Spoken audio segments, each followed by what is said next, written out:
¿Qué tal? ¿Cómo estáis? Bienvenidos a una nueva edición del podcast Finance Talks.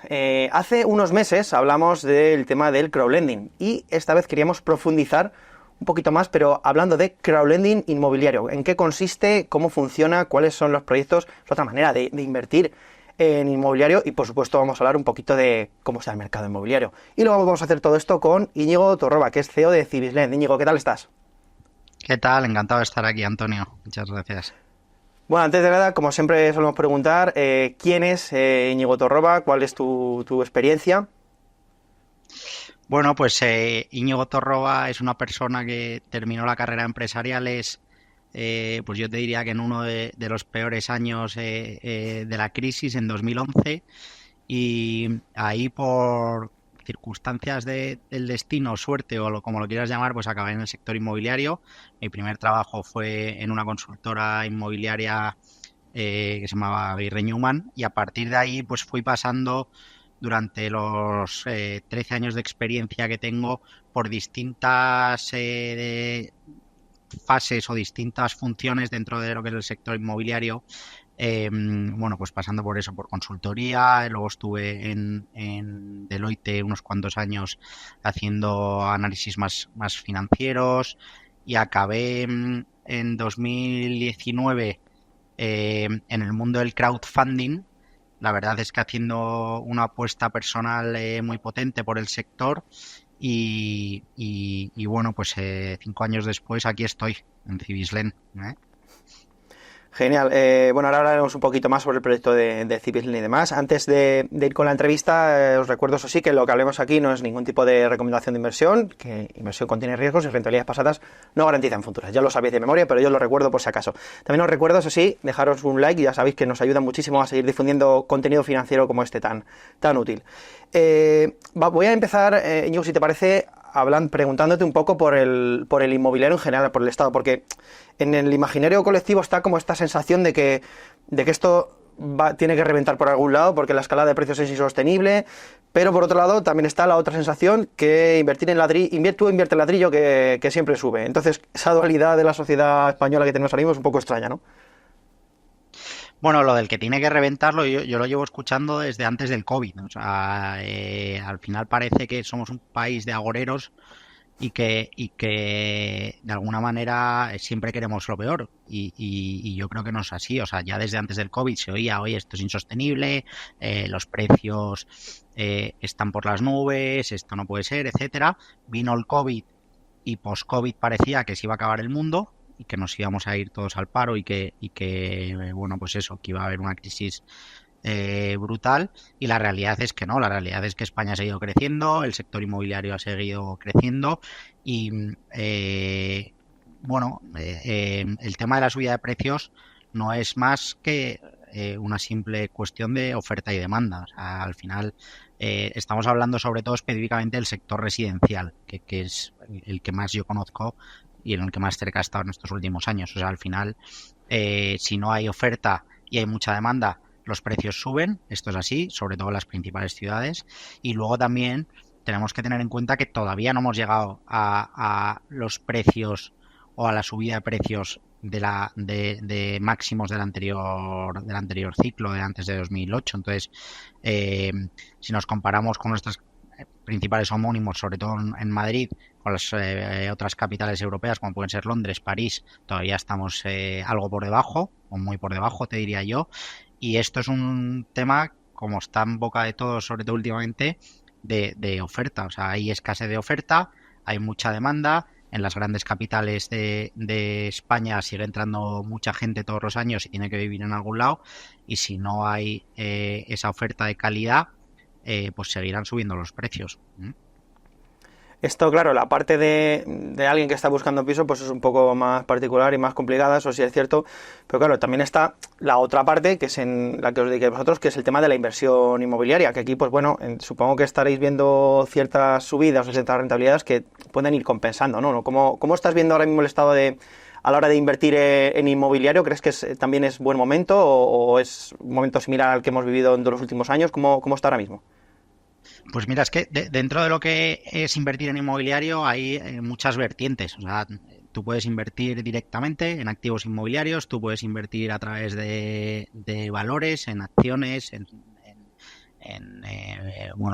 valores de socimis, etcétera, o puedes invertir a través de plataformas de crowdlending como es Cibislen. En nuestro caso, nosotros, ¿qué pintamos o qué papel fundamental tenemos dentro de lo que es la inversión en el sector inmobiliario? Pues primero, por un lado, de cara al inversor, nosotros lo que hemos conseguido a través de nuestro modelo de negocio, o el crowdlending en general, es dar acceso a beneficiarte como inversor retail de las rentabilidades que ofrece el sector inmobiliario con pequeñas aportaciones de capital. Es decir, si no existiese este modelo de negocio, un inversor que tiene 2.000, 3.000 euros o 10.000 euros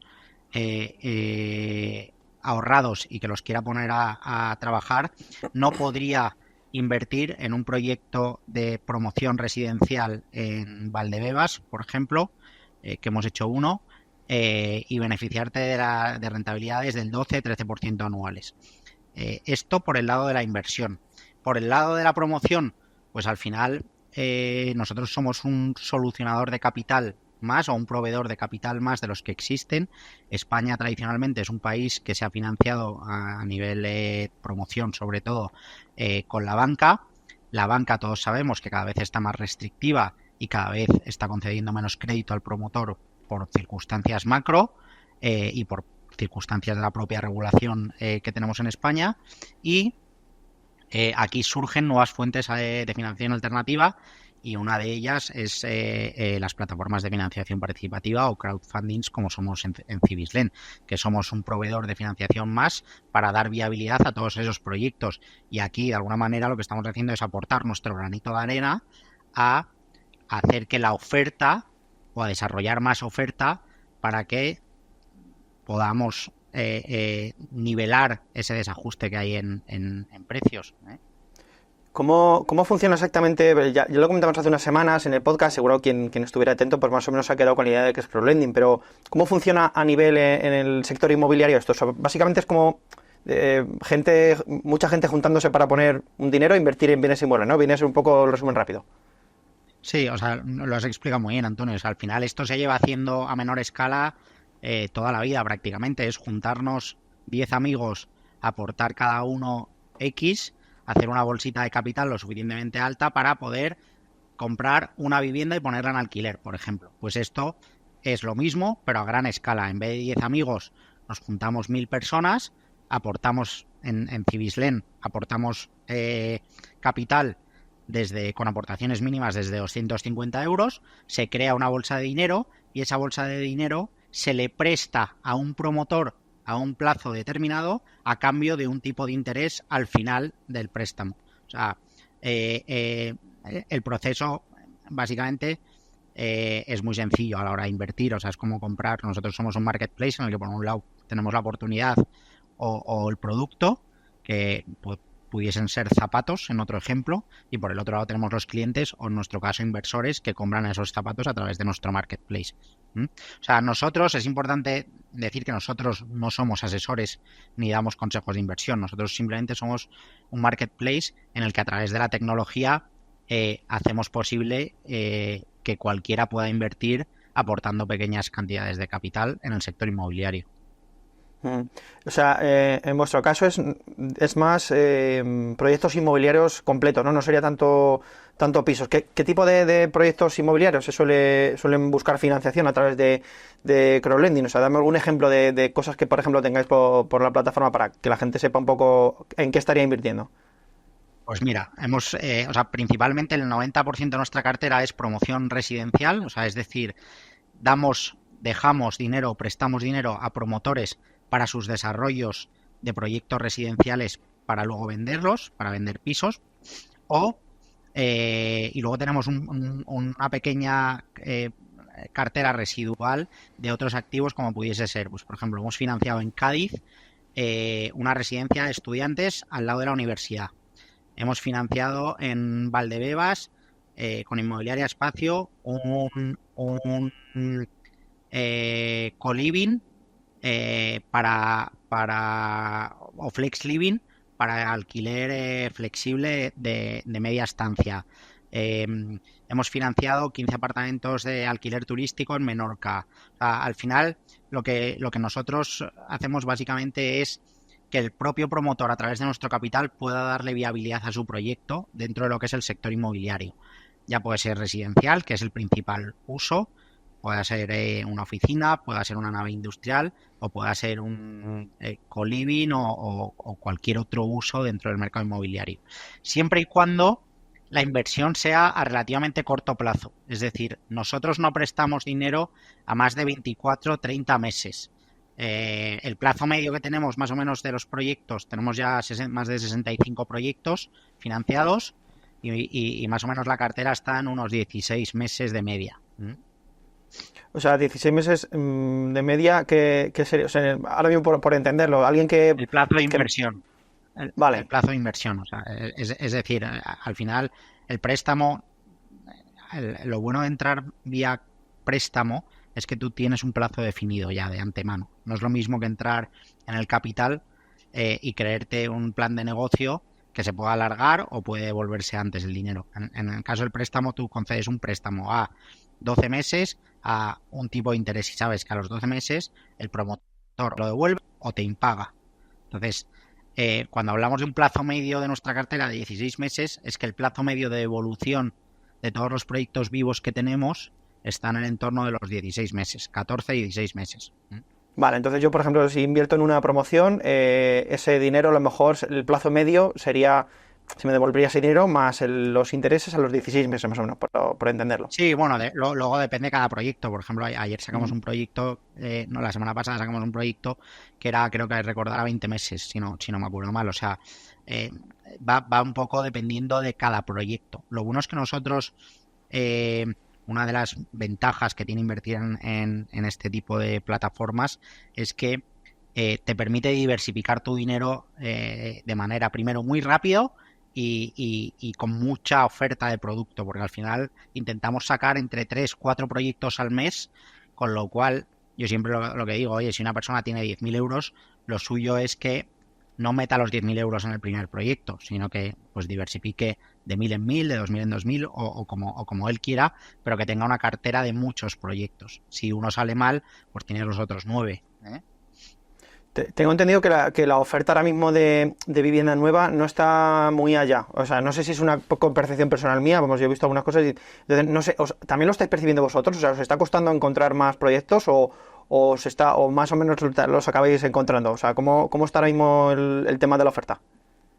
Pues mira, la realidad es que yo creo que tenemos esa percepción primero, porque efectivamente en las grandes ciudades, que es donde más actividad hay mucha más demanda que oferta. O sea, se está construyendo, se están entregando viviendas, menos de las que se deberían entregar, sobre todo pues Madrid, Málaga, Sevilla o grandes ciudades de España, pero sí que sigue habiendo proyectos y sobre todo hay proyectos en muchas ubicaciones secundarias, que no por ser secundarias son peores, pero que a nosotros nos llega mucho más negocio por ese lado, por el simple hecho de que la banca les cuesta más entrar en ubicaciones secundarias o en ubicaciones en las que la residencia es una segunda residencia, y sí que nos suele entrar más negocio de ese tipo de ubicaciones.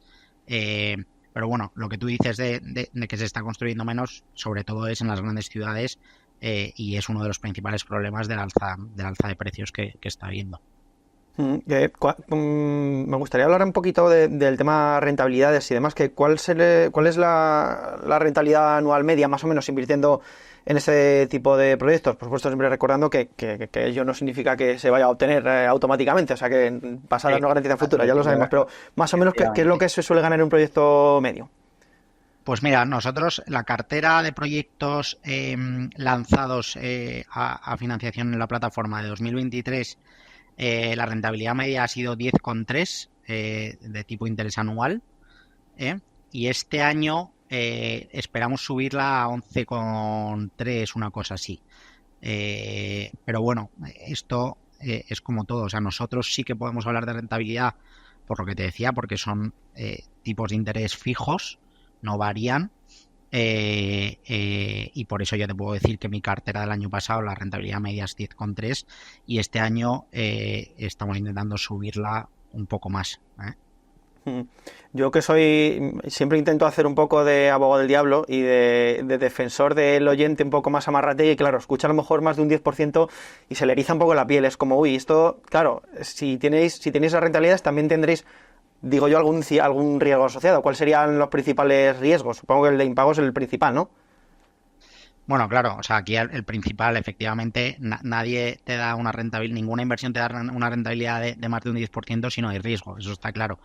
Pero es verdad que dentro de lo que es el balance de rentabilidad-riesgo, para mí este tipo de producto es uno de los mejores productos de inversión, sin duda alguna, porque generalmente en un 95% de los proyectos tienes la garantía hipotecaria del propio activo, ¿vale? Entonces, si tú si por lo que sea el promotor te impaga y vence el plazo y te dice, oye, no te puedo pagar, por lo que sea, que es el principal riesgo que existe, tu dinero sigue estando ahí porque tú tienes la garantía hipotecaria. Es decir, tú ejecutas el activo, te podrás tardar más o menos en ejecutar, pero tú ejecutas el activo y el día que lo ejecutes, si nosotros desde Cibislen hemos hecho una buena negociación previa a la concesión del préstamo con el promotor y los ratios de endeudamiento, el loan to value es un loan to value aceptable, por debajo del 60-65%, tú vas a tener un activo que vale un 30 o un 35% más del capital que tú has prestado contra ese activo. Por lo tanto, si lo sacas al mercado con un pequeño descuento para venderlo rápido y liquidarlo, siempre vas a recuperar tu dinero. Incluso en la mayoría de los casos le vas a ganar dinero a tu inversión. Es verdad que aquí la TIR será menor porque el plazo se haya extendido mucho más, porque el proceso de ejecución en España es un proceso largo, pero de alguna manera perder tu dinero es muy muy complicado cuando tienes una garantía hipotecaria detrás bien negociada. Y el otro riesgo estoy pensando, supongo que es el de, yo por ejemplo puedo poner un dinero y el proyecto no sé qué va haciendo. Supongo que algunos que tendréis proyectos que al final pues no tengan el dinero suficiente para seguir adelante. ¿Qué pasa? ¿Qué sucedería ahí con el dinero que pone una persona? Bueno, nosotros de los más de 65 proyectos financiados hemos devuelto ya 33. No hemos tenido ningún default excepto en uno, que estamos teniendo un retraso en el pago por un tema de causa mayor, no por el propio riesgo comercial o el propio riesgo de la operación, sino que aquí el promotor desgraciadamente falleció una semana antes de devolvernos el préstamo y estamos con trámites de herencia y por lo tanto se está retrasando un poco más la evolución.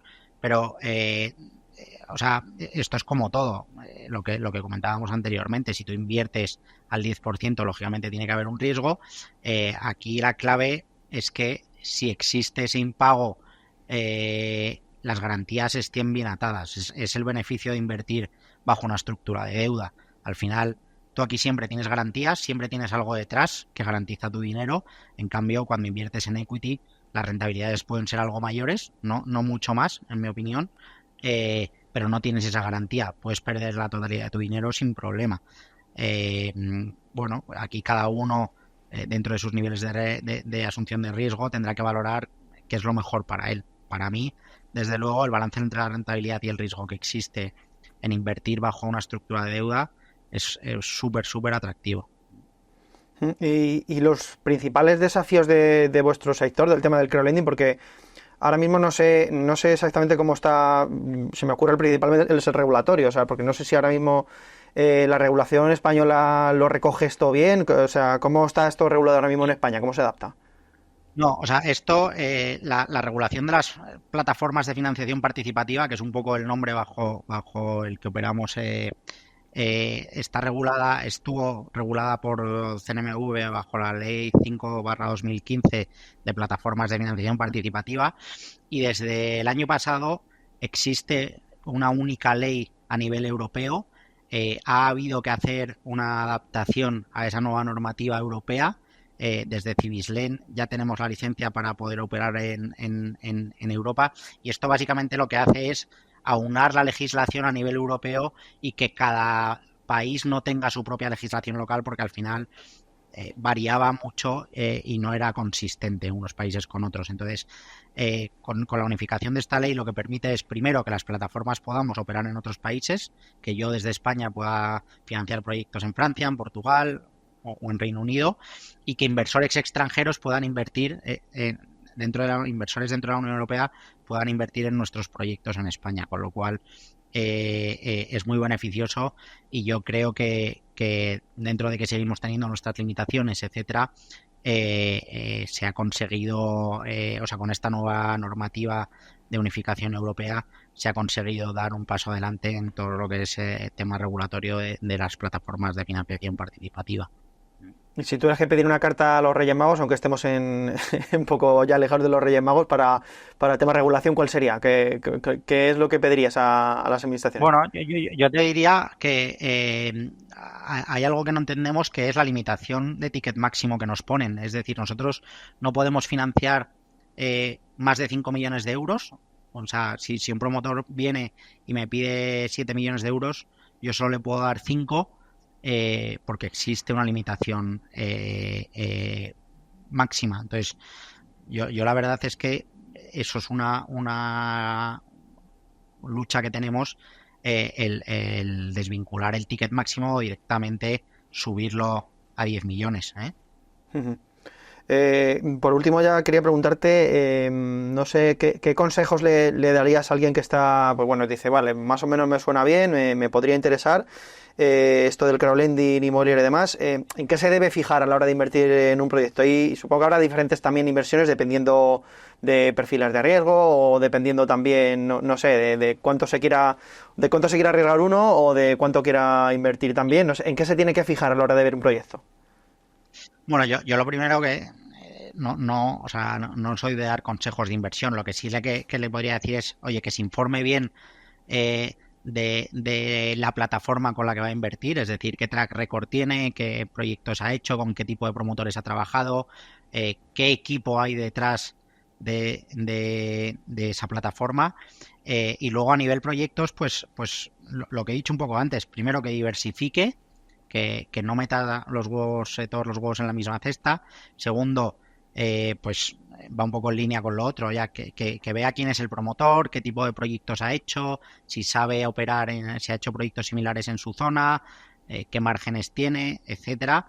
Y en definitiva es informarse, preguntar, si tienes dudas, asesorarse, y bueno, pues estar informado. ¿Cómo diferencias un buen promotor de uno que os intenta vender la moto? Porque supongo que de esos también se habrán acercado, ¿no? A ver. Sí, o sea, al final nosotros tenemos unos estándares muy rígidos de análisis, porque creemos que es una de las claves del éxito de nuestra plataforma. Al final, si nosotros nos decidimos a lanzar un proyecto, independientemente de que yo no tenga potestad sobre la decisión de los inversores, porque es una decisión suya de si quieren invertir o no, sí que de alguna manera, si he lanzado ese proyecto a la plataforma, es porque el promotor ha pasado todos mis filtros. Entonces, ¿qué nos fijamos? Pues primero y fundamental, ¿quién es el promotor? ¿Quién es el promotor como persona física? ¿Quién es el promotor como sociedad? ¿Qué proyectos ha hecho? ¿Cuántos años lleva operando? A nivel comercial, la zona en la que nos está proponiendo el proyecto, primero, si él ha tenido experiencia, y segundo, si comercialmente vemos que hay demanda, si el margen económico de la promoción es lo suficientemente holgado para que haya sobrecostes. Nos fijamos, en definitiva, en muchas cosas, la ubicación, etcétera, y todo ello es un cóctel en el que tú lo analizas, ves puntos fuertes, ves puntos débiles, y decides si el proyecto tiene sentido a nivel inversión para lanzarlo a la plataforma. Y bueno, por último, ya sabes, como te he comentado antes de entrar a la cámara, la típica pregunta que le hacemos a todo el mundo es: si tuvieras que invertir en algo de aquí a 10 años, ¿en qué sería? Aunque más o menos puedo intuir por dónde van a ir los tiros. Bueno, yo, por mi experiencia, lógicamente invertiría en el sector inmobiliario, y dentro de lo que es el sector inmobiliario, pues yo creo que las plataformas de crowdlending es un producto súper atractivo, porque al final invertir en ellas es súper fácil, muy cómodo, puedes hacerlo desde cualquier sitio y en unos minutos. Hay mucho trabajo detrás para que tú, como inversor, veas la información de manera esquemática y decidas si quieres invertir o no de manera muy sencilla. Y luego yo seguiría comprando como inversor, intentaría comprar vivienda en las grandes ciudades. Yo creo que todavía hay mucho recorrido a nivel inversión en rentabilidad. Creo que hay activos y zonas en las que la rentabilidad va a ser muy atractiva por el nivel de crecimiento que van a tener. Y en definitiva, seguiría involucrado en el sector inmobiliario y específicamente en el residencial. Genial, pues nada, ahí ha estado la opinión de Íñigo. Ha sido un placer tenerte por aquí para ver un poquito el tema de crowdlending inmobiliario y ver cómo funciona y lo que estáis haciendo desde el sector. Así que nada, un abrazo grande. Muchísimas gracias, Antonio. Un abrazo a todos. Si os ha gustado la charla, ya sabéis, el me gusta, lo que os recordamos siempre, y nos vemos en la siguiente edición del podcast Finector, la semana que viene. Hasta luego.